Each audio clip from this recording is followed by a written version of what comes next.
Hello guys, कैसे हो आप सभी। Once again welcome back to my channel Knowledge Adda. तो आज के वीडियो में हम लोग बीएससी फर्स्ट सेमेस्टर जूलॉजी का लेक्चर नंबर 3 देखने वाले हैं। लेक्चर नंबर 3 जिसका नाम है जीवन की जैव रासायनिक उत्पत्ति, biochemical origin of life. So guys, आपको बता दूं बीएससी फर्स्ट सेमेस्टर का नया प्लेलिस्ट बना हुआ है, आपको लिंक नीचे डिस्क्रिप्शन बॉक्स में मिल जाएगा, जिसमें बीएससी फर्स्ट सेमेस्टर के सारे वीडियो लाइन से मिलेंगे। चैनल को सब्सक्राइब जरूर कर लेना। और आज का जो हमारा टॉपिक है उसका हैंड रिटन नोट्स आप लोगों को वीडियो के एंड में मिल जाएगा, आप लोग वहां पर स्क्रीनशॉट ले सकते हो। तो चलिए स्टार्ट करते हैं lecture number 3 biochemical origin of life. बस आपसे एक रिक्वेस्ट है कि सारे लेक्चर लाइन से देखो, लेक्चर नंबर 1 से आप देखिए, क्योंकि सारे टॉपिक जो है वो एक दूसरे से रिलेटेड है। ठीक है, तो आज का जो हमारा टॉपिक है बायोकेमिकल ओरिजिन ऑफ लाइफ, मतलब ये जो आज का हमारा जो थ्योरी है वो सबसे ज्यादा माने जाने वाला थ्योरी है। मतलब ओरिजिन ऑफ लाइफ के बारे में अभी तक हम लोगों ने लेक्चर नंबर 1 और लेक्चर नंबर 2 में काफी सारे थ्योरी के बारे में डिस्कस किया हुआ है, बट आज का जो हमारा थ्योरी है वो बायोकेमिकल मतलब जैव रासायनिक आपका ओरिजिन ऑफ लाइफ है, जो कि सबसे ज्यादा माना जाता है कि शायद जिंदगी की शुरुआत, जो जीवन का ओरिजिन ऑफ लाइफ है, इसकी शुरुआत इसी तरीके से हुई होगी। तो चलिए, इसमें दो मेन बहुत फेमस साइंटिस्ट है, ओपेरिन तथा हेल्डाने। तो ये ओपेरिन तथा हेल्डाने ने in biochemical origin of life के ऊपर अपना एक थ्योरी प्रस्तुत किया है। उस थ्योरी का नाम है ओपेरिन तथा हेल्डानेवाद, ओपेरिन्स एंड हेल्डाने थ्योरी। ये क्वेश्चन गाइस वेरी इंपॉर्टेंट है और मे भी लॉन्ग टाइप में पूछा जा सकता है या फिर शॉर्ट टाइप में भी पूछा जा सकता है। तो आज का जो हमारा टॉपिक है उसमें लॉन्ग टाइप, शॉर्ट टाइप दोनों टाइप के क्वेश्चन बनेंगे। और एक चीज और मैं रिक्वेस्ट करना चाहती हूँ, जो भी टॉपिक देख रहे हो ये कॉपी पेन लेकर के बैठ जाए, जो भी इंपॉर्टेंट चीजें मैं बता रही हूँ आप उसको रफली नोट करते जाना है ना।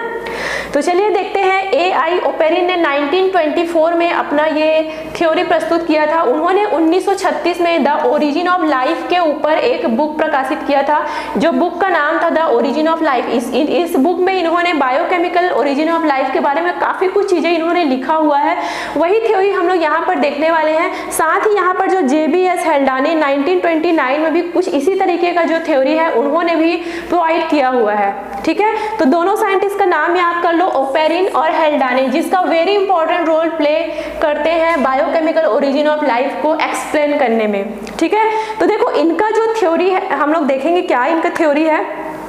टोटल इन्हें 8 स्टेप में डिवाइड किया गया है। हर स्टेप वाइज इन्होंने ओरिजिन ऑफ लाइफ के बारे में बताया है ना। और इनके जो 8 स्टेप है उनमें 2 चीज इंक्लूड है। सबसे पहले इन्होंने बताया है ओरिजिन ऑफ अर्थ के बारे में।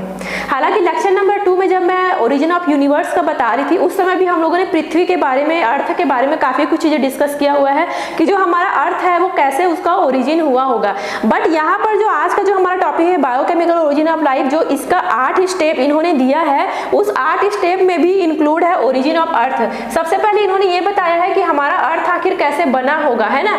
सेकंड नंबर में उन्होंने बताया ओरिजिन ऑफ लाइफ के बारे में, जैसे अर्थ का फॉर्मेशन हुआ, जैसे हमारा जो अर्थ है वो ठंडा हुआ, पहले बहुत गर्म था, उसके बाद जब जैसे ही ठंडा हुआ तो कैसे धीरे धीरे लाइफ का ओरिजिन हुआ, उन सब के बारे में टोटल 8 स्टेप में इन्होंने एक्सप्लेन किया है। हर एक स्टेप को हम लोग अच्छे से समझते जाएंगे और साथ ही साथ कुछ साइंटिस्ट लोगों का एक्सपेरिमेंट है वो भी हम लोग देखते जाएंगे। टॉपिक लंबा है बट वीडियो को पूरा देखना, बहुत ही इंटरेस्टिंग टॉपिक है। तो चलिए स्टार्ट करते हैं ओपेरिन्स एंड हेल्डाने थ्योरी। चलिए सबसे फर्स्ट स्टेप हम लोग स्टार्ट कर लेते हैं, जिसका नाम है एटॉमिक फेस या परमाणु प्रावस्था।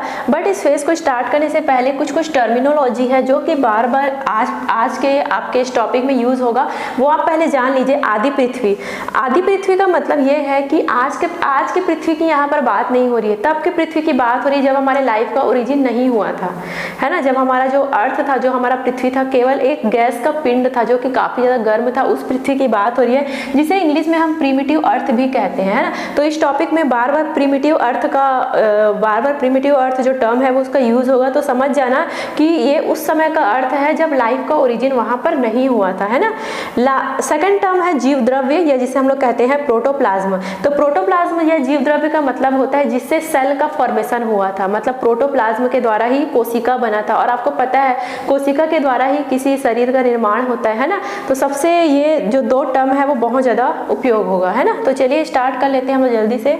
सबसे पहला एटॉमिक फेस। तो जैसा कि आपको पता है कि जो पहले का जो हमारा प्रिमिटिव अर्थ था, मतलब जो पहले का पृथ्वी था, आदि पृथ्वी था, उसमें केवल गैस था, गैस का एक पिंड था, गैस का एक गोला था जो कि काफी ज्यादा गर्म था। हाइड्रोजन उसमें बहुत ज्यादा अमाउंट में प्रेजेंट थे। मैंने ओरिजिन ऑफ यूनिवर्स के बारे में बताया था। जब बिग बैंग के थ्रू जब हमारा यूनिवर्स बना था उस समय हाइड्रोजन गैस बहुत ज़्यादा अमाउंट में था। उसी तरह हमारा जो अर्थ जब बना था तो वो भी गैस का पिंड था। हाइड्रोजन के अलावा उसमें और भी एलिमेंट के जो भी एटम है, परमाणु है, वो उसमें प्रेजेंट थे। तो चलिए देख लेते हैं। मान लीजिए यहाँ पर जो आप राउंड देख रहे हो वो मान लीजिए वो हमारा क्या है, अर्थ है। और जो हमारा प्रिमिटिव अर्थ है वो एक गैस का पिंड है और वो बहुत ज़्यादा गर्म है। और उस गैस के पिंड में कौन कौन से एटम है यहाँ पर आप देख सकते हो। Oxygen, carbon, hydrogen, nitrogen, silicon, iodine, calcium, magnesium, zinc, iron, cobalt, nickel, copper, magnesium, sodium, chlorine, मतलब बहुत सारे एलिमेंट प्रेजेंट थे, लेकिन वो गैस रूप में थे, है ना, गैस के रूप में थे वो। तो ये था हमारा प्रिमिटिव अर्थ। अब क्या हुआ, जैसे जैसे हमारा जो अर्थ है वो ठंडा होते गया, पहले बहुत ज़्यादा गर्म था लेकिन अब धीरे धीरे क्या हो रहा है, अर्थ हमारा ठंडा हो रहा है। तो जैसे जैसे हमारा अर्थ ठंडा होते गया, जो हैवी जो भारी तत्व है, मतलब जिसका ऐसे एलिमेंट जिनका परमाणु भार बहुत ज़्यादा है, जो हैवी मटेरियल है, जो हैवी एलिमेंट है, वो क्या होते गए, पृथ्वी के केंद्र में आते गए, मतलब कोर में आते गए। यहाँ पर देखो ये जो बीच वाला हिस्सा है वो क्या कहलाता है, आपका कोर कहलाता है। आज भी देखना जो हमारे अर्थ के कहा जाता है कि जो हमारा अर्थ का जो सबसे आंतरिक वाला भाग है जो कोर कहलाता है, उसमें लोहा, जिंक, कोबाल्ट, निकिल लावा के रूप में प्रेजेंट है।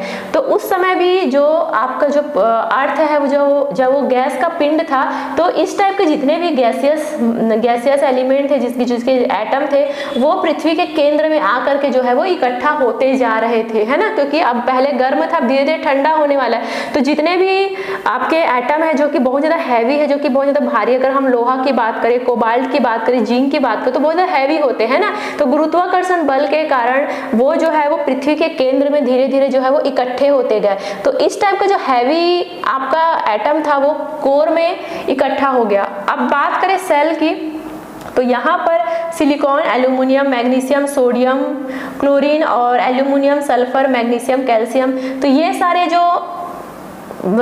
सारे जो आपके एटम है जिनका भार इससे तो थोड़ा कम ही है, वो बीच में इकट्ठा होते गए, जो कि सेल कहलाता है। अब जो एकदम हल्के तत्व थे ना, हल्के एलिमेंट थे, जैसे कि हाइड्रोजन हो गया, नाइट्रोजन हो गया, कार्बन हो गया, ऑक्सीजन गैस हो गया, वो आपके प्रिमिटिव एटमॉस्फेयर में इकट्ठा होते गए। आज भी देखना जो हल्के तत्व है वो पृथ्वी के ऊपरी हिस्से में प्रेजेंट है, जैसे कि ऑक्सीजन की बात करें, जैसे कि नाइट्रोजन की बात करें, कार्बन डाइऑक्साइड की बात करें, नाइट्रोजन की बात करें, तो जितने हल्के तत्व है ना वो हमारे पृथ्वी के ऊपर में है। जितने भी भारी तत्व है वो हमारे पृथ्वी के बहुत अंदर है। अब देखना ज्वालामुखी फटता है तो लावा निकलता है, तो लावा में क्या रहता है, लोहा, कोबाल्ट, निकिल, जिंक, यही सब का जो लोहा वगैरह है वो पिघल के बहुत ज्यादा, मतलब कहने का मतलब है कि जो आपका कोर वाला पार्ट है ना वो बहुत ही ज्यादा गर्म रहता है ना। तो इस तरीके से जो हमारा एटॉमिक फेस है वो है। तो इसमें क्या बताया गया है कि जब एटॉमिक फेस फर्स्ट स्टेप में ये बताया गया है कि जब हमारा जो अर्थ है वो गर्म था, जब धीरे धीरे ठंडा होते गया तो जितने भी एटम है वो अरेंज होते गए कोर में, सेल में, देन प्रिमिटिव एटमॉस्फेयर में। तो ये हमारा फर्स्ट स्टेप है और यहीं से हमारा अर्थ का फॉर्मेशन और ओरिजिन ऑफ अर्थ जो है वो स्टार्ट होता है, क्योंकि धीरे धीरे जो है वो इसी तरीके से जो है वो अर्थ का ओरिजिन हुआ था। तो ये है हमारा एटॉमिक फेस। चलिए अब सेकंड नंबर का स्टेप देख लेते हैं। इतना समझ में आया आप लोगों को? अब चलेंगे सेकंड स्टेप हम लोग स्टार्ट कर लेते हैं। Origin of molecule and simple inorganic compound, अणुओं एवं सरल अकार्बनिक यौगिकों की उत्पत्ति। देखो पहले स्टेप में आप लोगों ने एटॉमिक फेस में क्या देखा कि वहां पर एटम बना, मतलब एटम के बारे में सब चीज आप लोगों ने डिस्कस किया, जो कि ऑलरेडी प्रोटोप्लाज्म बनाने के लिए बहुत ज्यादा उपयोगी है। वहां पर जितने भी तत्व है, जितने भी एलिमेंट है वो प्रोटोप्लाज्म बनाने में हेल्पफुल थे। जैसे कि अगर हम ऑक्सीजन की बात करें, अगर हम जितने भी एलिमेंट है उसमें से काफी सारी चीजें प्रोटोप्लाज्म बनाने के लिए उपयोगी है। मतलब प्रोटोप्लाज्म आप लोग समझ रहे हो कि आगे चल करके वो सेल ही बनने वाला है, कोशिका बनने वाला है ना। लेकिन सेकंड स्टेप में हम ये देखते हैं कि जितने भी एटम्स थे, मींस जितने भी परमाणु थे, अब वो धीरे धीरे आपस में क्या होते गए, जुड़ते गए। आपस में जुड़ करके क्या बनाते गए, मॉलिक्यूल्स बनाते गए। समझ में आया आप लोगों को? कई प्रकार के एटम आपस में जुड़ते गए और पहले तो सिर्फ एटम, हमारे जो प्रिमिटिव अर्थ था उसमें केवल एटम प्रेजेंट था, लेकिन अब धीरे धीरे क्या होते गए, जितने भी परमाणु है और एटम्स जिसे हम कहते हैं, तो वो एटम आपस में मिल करके जो है वो मॉलिक्यूल का फॉर्मेशन करते गए, है ना। अब एटम केवल मॉलिक्यूल नहीं बना रहे थे, इवन वो सिंपल इनऑर्गेनिक कंपाउंड का भी फॉर्मेशन कर रहे थे, मतलब अकार्बनिक यौगिक भी बना रहे थे। अब यहाँ पर जो ये जो सिंपल इनऑर्गेनिक कंपाउंड है वो वेरी इंपॉर्टेंट है प्रोटोप्लाज्म के फॉर्मेशन के लिए, मतलब प्रोटोप्लाज्म बनने के लिए जो इंपॉर्टेंट चीज है वो है आपका simple inorganic compound and molecule. धीरे धीरे जब हमारा पृथ्वी ठंडा होते गया, धीरे धीरे ये सारी चीजें जो है वो बनती गई। चलिए आगे देखते हैं। जैसा कि आपको पता है कि जो हमारा अर्थ था वो गैस का पिंड था, उसमें हाइड्रोजन काफी सारे अमाउंट में प्रेजेंट थे। कुछ टाइम बाद क्या हुआ, हाइड्रोजन जो है वो पृथ्वी से दूर होते गए, लेकिन थोड़ा बहुत जो हाइड्रोजन वहां पर बचा था वो क्या करते गए, ऑक्सीजन के साथ जुड़ जुड़ करके जो है वो H2O बनाते गए, वाटर बनाते गए। और पहले ऐसा नहीं था कि ऑक्सीजन और हाइड्रोजन जुड़ करके एकदम पानी बना दिया, पहले वो जल वाष्प के रूप में था, मतलब पहले वो गैस के रूप में था। जब ये हाइड्रोजन और ऑक्सीजन आपस में जुड़े तो वाटर बना, तो पहले जल वाष्प का पूरा बादल बना, पहले मतलब जल वाष्प का बादल बना और ये आपस में जुड़ जुड़ करके वाटर के रूप में धीरे धीरे गिरना स्टार्ट हुए। जैसे कि पता है कि हमारा जो अर्थ था पहले बहुत ज्यादा गर्म था, लेकिन यहाँ पर जैसे ही वाटर का बनना चालू हुआ, धीरे धीरे जो हमारा पृथ्वी है वो ठंडा होते गया। तो हमारे पृथ्वी का टेम्परेचर इतना ज्यादा था गाइस कि वो 100 डिग्री सेल्सियस से भी कहीं ज्यादा था। तो उतना टेम्परेचर था तो समुद्र वगैरह तो उस कंडीशन में पहले था ही नहीं, है ना। बट जैसे धीरे धीरे वर्षा होना चालू हुआ, बिजली कड़कना चालू हुआ, वर्षा होना चालू हुआ, हमारे पृथ्वी का जो टेम्परेचर वो धीरे धीरे कम होना चालू हुआ। पहले 100 डिग्री सेल्सियस, देन 90, देन 80, इसी तरीके से हमारा पृथ्वी का टेम्परेचर जो है वो धीरे धीरे कम होना चालू हुआ। और जैसे ही हमारा पृथ्वी का टेम्परेचर धीरे धीरे कम हुआ, पानी इकट्ठा होते गया, तब हमारा सबसे पहले बना प्रीमिटिव ओशियन। प्रीमिटिव मतलब समझ जाना कि ये उस समुद्र की ओशियन मतलब क्या होता है, समुद्र। तो ये उस समुद्र की बात हो रही है, आज के समुद्र की बात नहीं हो रही है। वो पहले का समुद्र है जिसमें कोई भी जीव प्रेजेंट नहीं थे। अभी तो समुद्र में मछली, व्हेल ये सब रहते हैं, लेकिन पहले के जो प्रिमिटिव ओशियन था वो काफी ज्यादा गर्म था और वहां पर ऐसा कोई भी जीव प्रेजेंट नहीं थे, क्योंकि धीरे धीरे वर्षा हो रही थी, वर्षा का जल जो है वो धीरे धीरे इकट्ठा होते गया और समुद्र प्रिमिटिव ओशियन में कन्वर्ट होते गया। अब देखो, जैसे कि मैंने बताया कि सिंपल इनऑर्गेनिक कंपाउंड ही बन रहे थे, मॉलिक्यूल ही बन रहे थे, तो स्वाभाविक सी बात है यहाँ पर जो हमारा प्रिमिटिव ओशियन था ना वो काफी तो गर्म था, लेकिन उसमें amino acid, purines, pyrimidines, sugar, glycerol ये सब बनना भी धीरे धीरे क्या हो गए, स्टार्ट हो गए। और ये सारी चीज तो प्रोटोप्लाज्म बनाने के लिए बहुत ज्यादा उपयोगी थे, है ना, क्योंकि हमारे शरीर में आज भी अमीनो एसिड, सुगर, ग्लिसरॉल यही सब तो प्रेजेंट है ना। तो ये जितने भी चीजें हैं वो जीव द्रव्य बनाने के लिए उपयोगी थे, है ना। मतलब समझ जाइए कि पहले और दूसरे स्टेप के बाद जो जीव बनने की प्रक्रिया है, ओरिजिन ऑफ लाइफ है, वो अब स्टार्ट हो चुका है ना। प्रोटोप्लाज्म बनना धीरे धीरे अब स्टार्ट होने वाला है, क्योंकि इसके लिए जितने भी मॉलिक्यूल थे, जितने भी इनऑर्गेनिक कंपाउंड थे, अब धीरे धीरे बनना स्टार्ट हो गया था हमारे अर्थ पे। सबसे मेन जो यू टर्न आया आप बोल सकते हो वो था वाटर का निर्माण, H2O का बनना, क्योंकि जब तक H2O नहीं बना था हमारा अर्थ बहुत ज्यादा गर्म था। जैसे H2O बना हमारा अर्थ धीरे धीरे ठंडा होते गया, ठीक है, पानी बनते गया, ओशियन बनते गया और इसमें बहुत सारे समुद्र में ये सारे कंपाउंड जो है वो मिलते गए। समझ में आया आप लोगों को।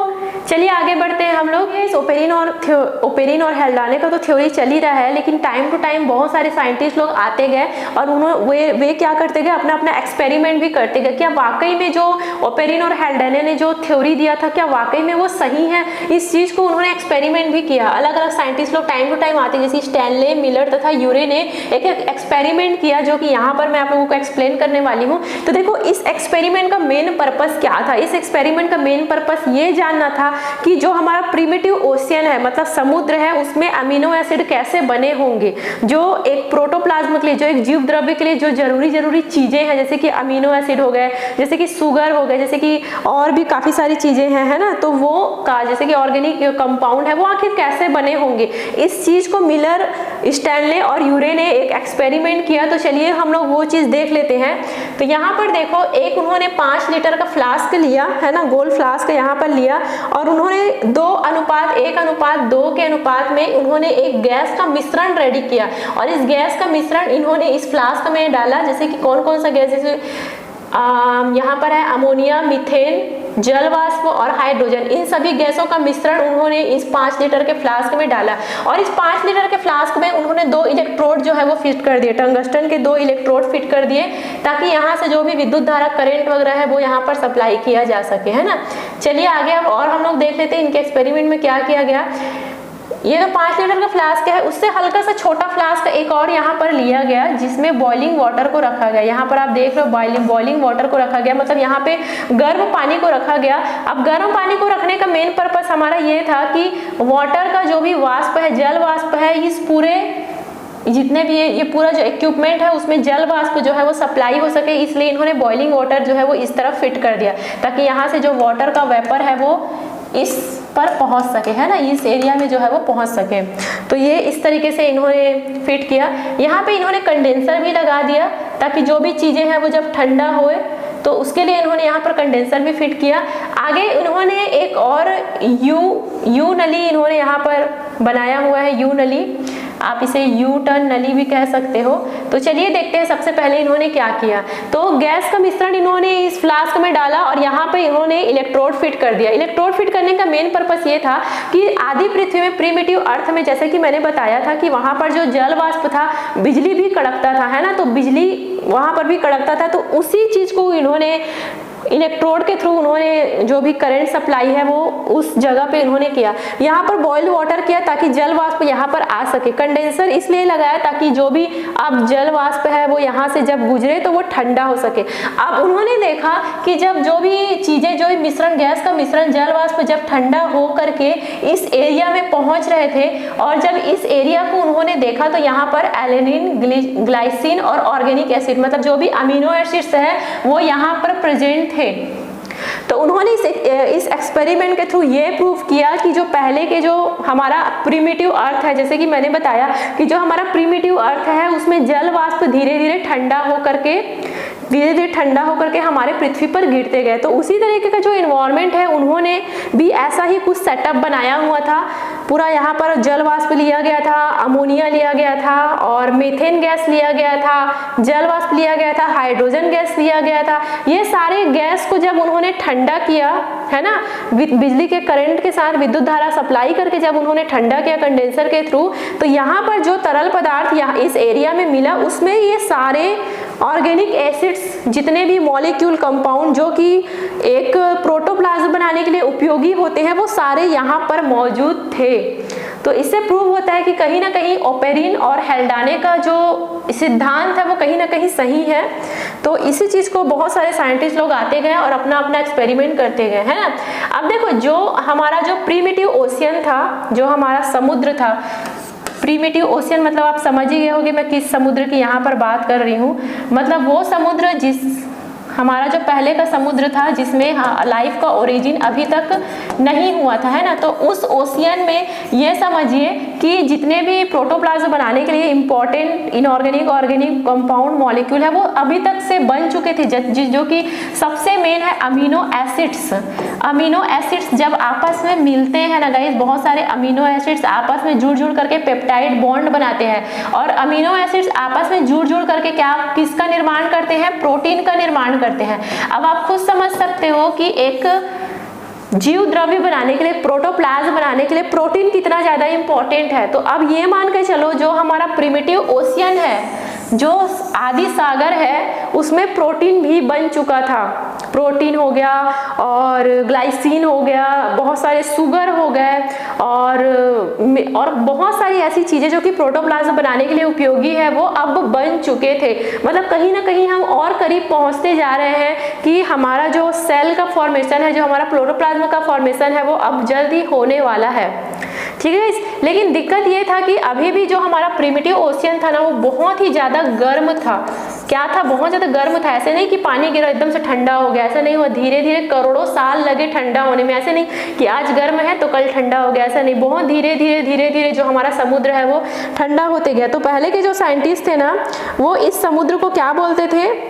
इस समुद्र को कहा जाता था प्रीबायोटिक सूप। ये हेल्डाने का दिया गया नाम है, प्रीबायोटिक सूप।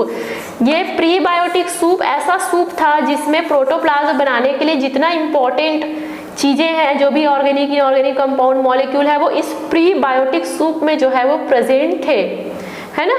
क्लियर हुआ आप लोगों को? चलिए यहाँ तक पहुँच गए, आगे के स्टेप हम लोग देख लेते हैं। अब चलिए आगे बढ़ते हैं, हम लोग यहाँ पर देखेंगे कोएसरवेट्स का निर्माण, फॉर्मेशन ऑफ कोएसरवेट्स। तो याद कीजिए लास्ट टाइम हम लोगों ने गर्म सूप, प्रीबायोटिक सूप के बारे में पढ़ा। मतलब जो हमारा प्रीमिटिव ओशियन है वो अभी भी काफी ज़्यादा गर्म है, उसमें बहुत सारे मॉलिक्यूल है, बहुत सारे कंपाउंड्स है, प्रोटीन है, अमीनो एसिड्स है, जो कि एक प्रोटोप्लाज्म बनाने के लिए इंपॉर्टेंट है। वो सारी चीजें उस प्रीबायोटिक सूप में प्रेजेंट है। अब यहाँ पर जितने भी वहाँ पर मॉलिक्यूल, ये सब आपस में जुड़ जुड़ करके नए नए प्रोडक्ट बनाना, नए नए कंपाउंड बनाना स्टार्ट हुआ उनका। तो देखिए जितने भी वहाँ पे प्रोटीन प्रेजेंट थे हमारे प्रीबायोटिक सूप में, वो प्रोटीन आपस में जुड़ जुड़ करके छोटे छोटे बूंद बनाना चालू कर दिए। मतलब प्रोटीन आपस में जुड़ जुड़ करके छोटे छोटे बूंद के रूप में जो है वो इनका फॉर्मेशन होना स्टार्ट हुआ। अब जो बूंद आपका प्रोटीन का जब आपस में मॉलिक्यूल जुड़ जुड़ करके बूंद बनाया तो बूंद काफी चिपचिपा था।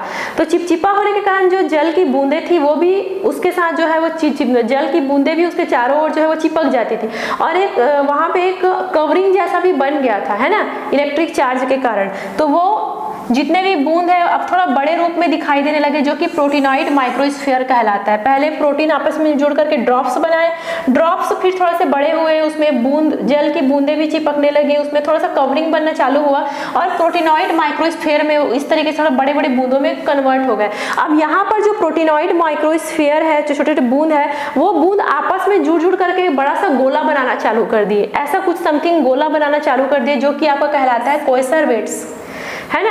अब ये जो कोएसरवेट्स थे, जो कि ऑफ कोर्स प्रोटीन से ही बने थे, वो पानी में घुलते नहीं थे। हालांकि काफी ज्यादा बड़े थे और वो पानी में घुलते नहीं थे। पानी में घुलते क्यों नहीं थे? क्योंकि इनके चारों ओर जो है वो एक आवरण बन चुका था, है ना। इसके चारों ओर आवरण बन चुका था, वो पानी में नहीं घुलते थे, और इनमें मल्टीप्लिकेशन भी स्टार्ट हो गया था। हालांकि ये बूंद टूटता नहीं था, लेकिन जब ये बूंद कुछ ज्यादा बड़ा होना चालू हो जाता था, मतलब कोएसरवेट्स जब ज्यादा बढ़ते रहते थे तो वो आपस में जो है वो टूट जाते थे। तो हम इसको बोल सकते हैं कि मल्टीप्लिकेशन जो है वो अब स्टार्ट हो चुका था। मतलब एक प्रकार से हम कह सकते हैं कि प्रजनन की क्रिया, एकदम से हम रिप्रोडक्शन वर्ड यूज नहीं करेंगे, यहाँ पे सिर्फ मल्टीप्लिकेशन कहेंगे। तो ये सबसे पहला चीज था कोएसरवेट्स, जिसमें मल्टीप्लिकेशन चालू हुआ। थोड़ा सा बूंद थोड़ा ज्यादा बड़ा बनता था, फिर वो आपस में जो है वो टूट जाता था, ठीक है। अब यहाँ पर क्योंकि ये वाटर में प्रेजेंट थे, अब यहाँ पर वाटर में और भी कई तत्व थे, जैसे कि आयरन हो गया, जैसे कि ऑक्सीजन हो गया, बहुत सारे और भी एलिमेंट थे। तो वो उन तत्वों को जो है वो अपनी तरफ जो है वो आकर्षित करना चालू कर दिए, और ये इस कवरिंग से होते हुए जितने भी इंपॉर्टेंट तत्व हैं जो कि एक प्रोटोप्लाज्म बनाने के लिए उपयोगी होते हैं, वो कोएसरवेट जो है वो निगलना चालू कर दिए। तो यहाँ पर ये परपोसी, यहाँ पर जो है वो ये परपोसी पोषण, मतलब हेट्रोट्रॉफिक न्यूट्रिशन भी ये स्टार्ट कर चुके थे। कौन? कोएसरवेट्स, है ना। तो कहने का मतलब है कि कोएसरवेट्स जो है वो एक वेरी इंपॉर्टेंट चीज है, किसके लिए? जीव द्रव्य बनाने के लिए, मतलब एक प्रोटोप्लाज्म बनाने के लिए वेरी इंपॉर्टेंट है कोएसरवेट्स। तो कोएसरवेट्स हमारा कैसे बना? जो हमारा प्रीबायोटिक सूप था, मतलब जो गर्म जल था, उसमें बहुत सारे प्रोटीन थे, प्रोटीन आपस में जुड़ते गए, प्रोटीन आपस में जुड़ जुड़ करके और बड़ा बूंद बना लिया। अब प्रोटीन के जो छोटे छोटे बूंद थे वो आपस में जुड़ करके और बड़े बूंद बना लिए। तो वही जो आपका एक कोलाइडल तंत्र बन गया, है ना, कोलाइडल सिस्टम बन गया, जो कि आपका कोएसरवेट्स कहलाता है। अब कोएसरवेट्स अपने आप को ऊपर से पूरी तरीके से कवर कर लेते थे, जो कि आसानी से पानी में घुलते नहीं थे, क्योंकि स्वाभाविक सी बात है प्रोटीन है, उसमें चिपचिपापन तो थोड़ा सा था ही। अब धीरे धीरे क्या करने लगे ये आपस में, मतलब जो आपका ये जो कोएसरवेट्स बना था वो समुद्र में जितने भी इंपॉर्टेंट चीजें हैं वो उसको निगलना चालू कर दिया। मतलब वो अपने कवर के थ्रू जो है वो उसको अंदर ले लेते थे। जो कोएसरवेट्स थोड़ा सा बड़ा होता था, फिर आपस में वो ब्रेक डाउन हो जाता था और टूट जाता था, जिसको मल्टीप्लिकेशन कहा जा सकता है। मतलब शुरुआत का जो रिप्रोडक्शन का प्रोसेस था वो यहीं से स्टार्ट हो चुका था, है ना। एग्जैक्ट हम रिप्रोडक्शन वर्ड यहाँ पे यूज नहीं करेंगे, ये बोल सकते हैं कि ये आपस में जो है वो मल्टीप्लिकेशन होते गए।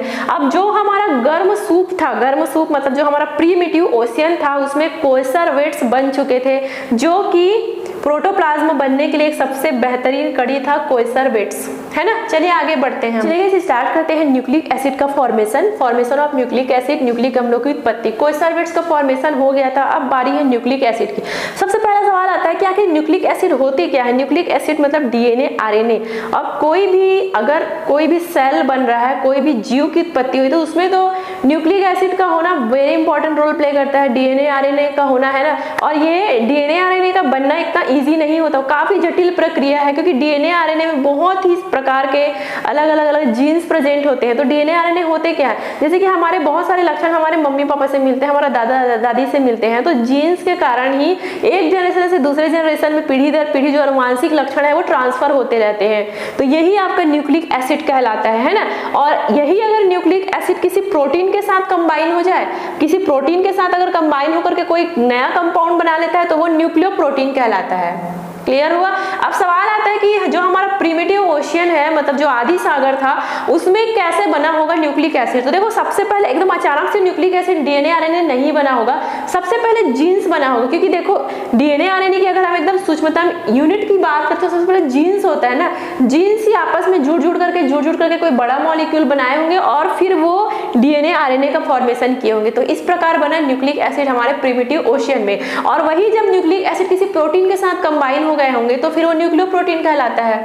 तो देखो, जो प्रारंभिक जीव थे, है ना, प्रारंभिक जीव में क्या क्या पाया जा रहा था, केवल डीएनए आरएनए उसमें प्रेजेंट था। मतलब उनका शरीर, उनका ऐसा नहीं है कि जैसे हमारे में आंख है, हाथ पैर, ऐसा कुछ भी नहीं था। जो प्रारंभिक जीव, जो आदि सागर में जो सबसे पहला जीव बना होगा ना, उसमें केवल डीएनए आरएनए मतलब केवल न्यूक्लिक एसिड और प्रोटीन ही प्रेजेंट होंगे। उनका जो लेयर है वो में भी प्रोटीन से ही बना होगा। तो वो आपका प्रारंभिक जीव कहलाता है। और यहीं से हमारे जीवन की उत्पत्ति की शुरुआत हो चुकी थी, क्योंकि जो प्रारंभिक जीव थे वो परपोषी थी, हेट्रोट्रॉफिक थे। मैंने कोइसरवेट्स में भी बताया था कि वो हेट्रोट्रॉफिक थे। हेट्रोट्रॉफिक मतलब क्या होता है कि समुद्र में जो भी एलिमेंट या फिर जो भी तत्व, खाने पीने की चीजें होंगी, उसको वो अपने अंदर जो है वो एंटर करवाते थे। मतलब परपोषी, दूसरे पर जो है वो आश्रित होते थे। अवायुवी एनारोबिक होते थे। जैसे कि हम सांस ले रहे हैं, ऑक्सीजन हमारे शरीर में जा रहा है ना, तो हमारा श्वसन, हमारा जो रेस्पिरेशन है वो क्या है, वायवीय श्वसन है, वायवीय। लेकिन जो पहले जो प्रारंभिक जीव बना होगा वो ऐसा सांस तो नहीं लेते होंगे, ना ही वो ऑक्सीजन को ग्रहण करते होंगे। तो वो बिना ऑक्सीजन के ही वो जीवित थे, बिना ऑक्सीजन के ही वो अपना जो भी रेस्पिरेशन है वो करते थे, मतलब एनारोबिक थे वो, है ना। खैर, इसके बारे में डिटेल में हम लोग डिस्कस करेंगे, वायवीय और अवायवीय श्वसन क्या होता है। तो देखो, ऐसे कोइसरवेट्स जो कि जिसमें न्यूक्लियोप्रोटीन प्रेजेंट है। अब देखो, कोइसरवेट्स तो एक नॉर्मल सा चीज था, प्रोटीन के मॉलिक्यूल आपस में जुड़ जुड़ करके बड़ा सा कुछ चीज बना लेते, वो कोइसरवेट्स कहला रहा था। अब कुछ ऐसे कोइसरवेट्स भी थे जो न्यूक्लियोप्रोटीन को अपने में जो है वो ऐड करते गए। मतलब कुछ टाइम बाद देखा गया कि जो कोइसरवेट्स है उसके अंदर न्यूक्लियोप्रोटीन भी प्रेजेंट है ना। तो इसी टाइप का जो एक नया जीव बना, उसे primordial cellular form of life कहा जाता है। मतलब प्रारंभिक कोशारूपी जीव, इसे कहा गया primordial cellular form of life. ठीक है। अगर हम आज के समय की बात करें, क्या आज भी कोई ऐसा जीव है जिसमें केवल डीएनए आरएनए और प्रोटीन प्रेजेंट हो? जी हाँ, बिल्कुल, वायरस है ना। अब देखो, कोरोना वायरस भी आया था, और जितने भी वायरस होते हैं उनमें क्या क्या प्रेजेंट होते हैं, डीएनए आरएनए एंड प्रोटीन का लेयर प्रेजेंट होता है। तो यही क्या कहलाता है, वायरस कहलाता है। तो मे भी हमारे प्रीमिटिव ओशियन में कुछ इस प्रकार के जीव सबसे पहले बने होंगे, क्योंकि आज भी अगर हम वायरस को देखते हैं ना, तो उसमें वायरस ऐसा है कि वो भी एनारोबिक रेस्पिरेशन करता है, मतलब उसके रेस्पिरेशन में ऑक्सीजन की नीड नहीं होता है। तो मे भी कुछ इस प्रकार का वायरस टाइप का सबसे पहला जीव बना होगा। तो ये ओपेरिन का मत था। ठीक है गाइस, तो शुरुआत हो चुकी है प्रारंभिक जीव की। तो समझ में आ रहा है आप लोगों की जीवन की उत्पत्ति किस प्रकार से हुई होगी हमारे प्रीमिटिव ओशियन में, आदि सागर में। ठीक है, तो चलिए अब हम लोग प्रोकैरियोटिक सबसे जो फर्स्ट सेल बना होगा, है ना, क्योंकि अब काफी हद तक जो primordial cellular form of life है वो बन चुका है, अब बारी है सेल बनने का। तो चलिए सबसे पहले देखते हैं किस तरीके से कोशिका का निर्माण हुआ होगा। ठीक है गाइस, तो चलिए आगे बढ़ते हैं। तो यहाँ पर आप जो डायग्राम देख रहे हो वो है प्रोकैरियोटिक सेल। यहाँ पर देखो, आदि प्रोकैरियोटिक की उत्पत्ति, origin of primitive prokaryotic cell. तो देखो, ये भी सेल ही है, कोशिका ही है, लेकिन ये प्रोकैरियोटिक है। और यूकैरियोटिक, देखो सेल दो टाइप के होते हैं, एक तो प्रोकैरियोटिक होते हैं, दूसरा यूकैरियोटिक होते हैं। जो प्रोकैरियोटिक सेल होते हैं ना बहुत ज़्यादा सिंपल होते हैं ना, तो उसमें न्यूक्लियस मतलब केंद्रक वगैरह कुछ भी नहीं पाया जाता, ज़्यादातर एकदम सिंपल सा सेल होता है ना। लेकिन जो यूकैरियोटिक सेल होता है बहुत जटिल होता है, जैसे कि हमारे अगर हम अपने बॉडी की बात करें तो हमारे बॉडी में यूकैरियोटिक सेल पाया जाता है, मतलब उस सेल में आपका न्यूक्लियस भी होगा, माइटोकॉन्ड्रिया, राइबोसोम, वो सारी चीजें होंगी। लेकिन जो प्रोकैरियोटिक सेल होता है उसमें ये सब चीज नहीं पाया जाता, मतलब ये मान के चले कि बहुत सिंपल सा सेल होता है। तो जो हमारा प्रिमिटिव ओशियन है उसमें सबसे पहले प्रोकैरियोटिक सेल ही बना होगा। तो चलिए ये सॉरी डायग्राम में उतना अच्छे से नहीं बना पाती, इसका जो ओरिजिनल डायग्राम है वो मैं वीडियो के लास्ट में दे दूंगी, आप लोग देख लेना। तो रफली यहाँ पर समझिए कि अब देखो कोएसरवेट, न्यूक्लिक प्रोटीन, ये सब चीज के बाद बना होगा प्रोकैरियोटिक सेल। अब देखो ये कैसे बना होगा, बट जब भी बना होगा बहुत ही सिंपल तरीके से, जो सबसे पहला सेल बना होगा ना वो बहुत ही सिंपल तरीके से बना होगा। तो देखिए इसमें क्या क्या था, सबसे पहला तो एक सेल वॉल होता था, यहाँ पर देखो एक सेल वॉल होता था, मतलब जो सेल था उसके चारों ओर ऐसा दीवार होता था। और यहाँ पर इसे प्लाज्मा मेम्ब्रेन भी प्रेजेंट था, मतलब इनका जो प्लाज्मा मेम्ब्रेन वगैरह है वो कार्बोहाइड्रेट, प्रोटीन, फैट, ये सबसे पूरा ये मिल करके बना होता था। कुछ कुछ चीजों में कुछ जो सेल है उसमें फ्लैजिलम भी पाया जाता था, मतलब पूंछ टाइप संरचना, फ्लैजिलम भी उसमें प्रेजेंट था। और यहाँ पर कोई केंद्रक नहीं था, कोई न्यूक्लियस प्रेजेंट नहीं था, है ना, केवल न्यूक्लियस के नाम पे यहाँ पे न्यूक्लिक एसिड का ऐसा समथिंग कुछ डीएनए आरएनए यहाँ पर प्रेजेंट था, मतलब लेकिन उसमें भी उतना जीन्स प्रेजेंट नहीं थे, मुश्किल से 700 से 800 ही जीन्स रहे होंगे, है ना। तो ये भी उतना सिंपल था, बहुत ही ज्यादा जटिल नहीं था डीएनए मॉलिक्यूल, मतलब जो भी न्यूक्लियोइड वगैरह है। राइबोसोम इसमें प्रेजेंट थे, बट वो भी सिंपल तरीके से एकदम इनका जो स्ट्रक्चर है वो भी बहुत सिंपल हुआ करता था। साइटोप्लाज्म इसमें प्रेजेंट था। साइटोप्लाज्म इसलिए प्रेजेंट है इसमें ताकि भी वाटर, यहाँ पर देखो जल में, क्योंकि आदि सागर में प्रेजेंट था, तो जल से कुछ भी खाने पीने की चीजें हैं, जैसे कि कुछ भी चीजें हैं, एलिमेंट तत्व है, उसे ये अंदर ले सके। प्लाज्मा मेम्ब्रेन के थ्रू जो भी चीजें हैं वो अंदर बाहर ये हो सकता था, मतलब कुछ भी चीजें अंदर और कुछ भी चीजें बाहर, इस तरीके से ये आदान प्रदान हो सकता था। तो इसी साइटोप्लाज्म में ऐसा होता था। ना तो इसमें माइटोकॉन्ड्रिया था, ना तो इसमें लाइसोसोम, ये सब बड़ी बड़ी चीजें, पहले एंडोप्लाज्मिक रेटिकुलम, ये सब नहीं हुआ करती थी। तो यही आपका प्रोकैरियोटिक सेल कहलाता है। ठीक है गाइस, समझ में आप लोगों को? बस इतना समझिए कि जो सबसे पहला सेल बना होगा बहुत ही सिंपल रहा होगा। अगर हम आज के समय की बात करें, अगर हम बैक्टीरिया की बात करें, तो बैक्टीरिया का जो सेल होता है ना वो प्रोकैरियोटिक सेल होता है। बैक्टीरिया में कुछ इसी प्रकार का सेल पाया जाता है। तो ऐसा हो सकता है कि जो सबसे पहले जो बना होगा उसमें समथिंग इसी टाइप का जो है वो हमारा जो सेल है वो इसी तरीके से बना होगा। अब देखो धीरे धीरे इसमें क्या होता गया, जीन्स में चेंजेस होते गए, मतलब जो यहाँ पर डीएनए में जो भी जीन्स था उसमें कुछ ना कुछ तो ऐसा हुआ होगा ना, मतलब कुछ कुछ चेंजेस हुआ होगा जिसके थ्रू और अलग अलग जीव और अलग अलग टाइप के जो सेल है, फिर यूकैरियोटिक सेल है, धीरे धीरे यूकैरियोटिक सेल बना होगा। तो इस प्रकार से जो है वो प्रोकैरियोटिक सेल का जो है वो उत्पत्ति हुआ। अब देखो यहाँ पर प्रीमिटिव लिखा हुआ है, प्रीमिटिव मतलब आदि प्रोकैरियोटिक सेल। अभी का जो प्रोकैरियोटिक सेल है उसकी बात नहीं हो रही है, यहाँ पर आदि मतलब जो सबसे फर्स्ट में जो प्रोकैरियोटिक सेल बना होगा उसकी यहाँ पर बात हो रही है। ठीक है गाइस, समझ में आप लोगों को? चलिए आगे बढ़ते हैं। सो गाइस फाइनली हमारा टॉपिक कंप्लीट होने वाला है। लास्ट का 2 मिनट का आप लोग देख लीजिए, पोषण का विकास, evolution of mode of nutrition. तो फाइनली हमारा ये प्रोकैरियोटिक सेल बन चुका था। अब बारी आता है पोषण का, न्यूट्रिशन का। तो जैसे शुरू में ही मैं बताई थी कि जो बैक्टीरिया लाइक जीव था हमारे प्रिमिटिव ओशियन में, उसमें परापोषी होता था, हेटेरोट्रॉफिक न्यूट्रिशन होता था और उनमें अवायवी श्वसन होता था।